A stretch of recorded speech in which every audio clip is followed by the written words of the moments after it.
Un gobierno de facto promotor de los derechos sociales, como pregunta. Les escuchamos. Buenas tardes y boa tarde a la gente que nos sigue desde Brasil. Bueno, nuestro trabajo fue más que nada un comentario y un análisis sobre la situación de la reforma de más que nada del 53, que conocemos, fue una reforma que fue 57. del 57, perdón, que fue una reforma que fue promovida por siempre digo mal el número, una reforma promovida, como sabemos, por un gobierno de facto, pero que incorpora el conocidísimo artículo 14 bis. Conocemos el derrotero histórico que lleva a la reforma, conocemos la historia que ha sido la historia constitucional de nuestro país, que sabemos que ha sido muy confusa, muy conflictiva, fue un catalizador de conflictos, las primeras constituciones sabemos que fueron de corte unitario, se terminaron desechando, fueron causas de guerras, hasta la constitución del 53, que es la que empieza a tener la teoría constitucional que tenemos ahora, que luego se modifica en el 60 tras otra guerra, y tenemos una serie de modificaciones ahí muy seguidas, 1910, 1916, que hablan de una frecuencia, de una reforma constitucional, de una ampliación de derechos que vamos a encontrar un corte inmediato durante un gran periodo de tiempo hasta el año 49. El año 49 se sanciona la constitución del 49, la constitución peronista, que es una constitución completa, básicamente sería un borrón y cuenta nueva de la teoría constitucional que se vería manejado hasta la época, una constitución de corte social, con una serie de reconocimientos y otra serie de elementos dejados de lado, que son merecería un análisis mucho más exhaustivo de lo que se puede hacer acá. Pero sabemos que es una constitución que tiene apenas unos años de vigencia porque tras el golpe de Estado, ahora sí en el año 57, tenemos el golpe de Estado que en una de las primeras, en el Estatuto de la Revolución, establece entre una de las primeras cláusulas derogación de la Constitución del 49 y la incorporación de la Constitución del 53-60 con sus modificaciones. En el medio de todo este contexto y este derrotero que hacemos una pequeña descripción, vamos a tener una suerte de convención constituyente que podemos atribuir a varios motivos. Algunos autores opinan que era una búsqueda de legitimación del gobierno de facto, algunos hablan de una apaciguación del descontento social, un acuerdo que se podía tener con ciertos factores de poder muy importantes, como eran los factores de los movimientos sociales, los factores del sindicalismo, etc. Una gran cantidad de razones posibles, sin embargo, razones que no se ven, no quedan claras en la sanción de la ley, porque obviamente era un gobierno de facto, pero que llama a una constitución en la que proscribe a uno de los partidos mayoritarios y, mejor dicho, el partido mayoritario termina llamando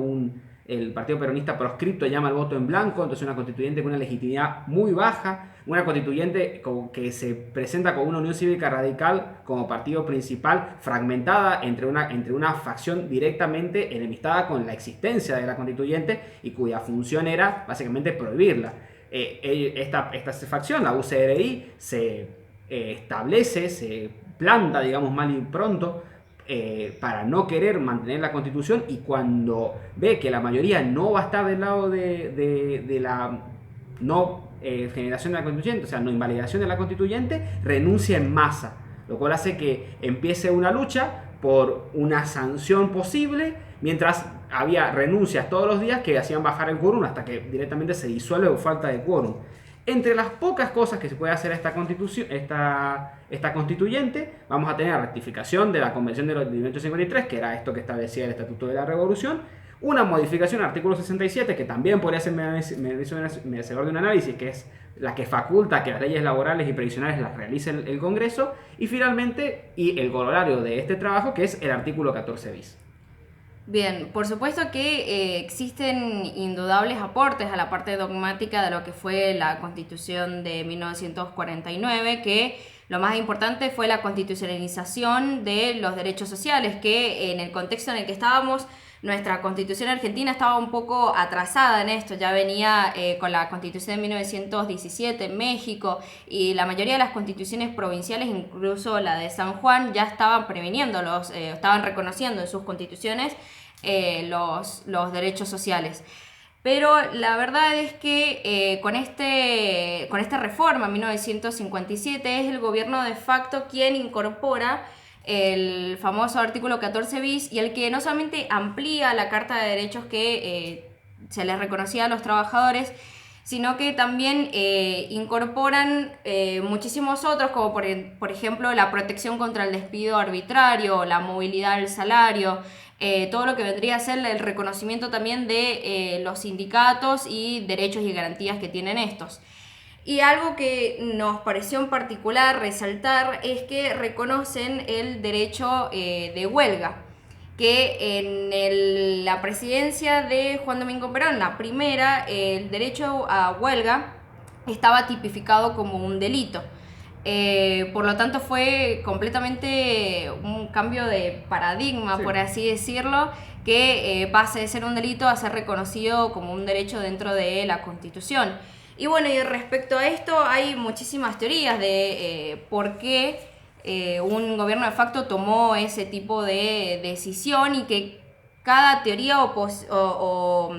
respuestas van a ser de acuerdo al posicionamiento político que tome uno, como por ejemplo nombraba Germán.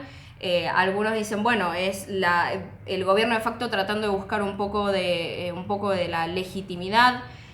o también el peronismo que tal vez no quería reconocer el poder que tenían los sindicatos, había una lucha por ahí de los poderes.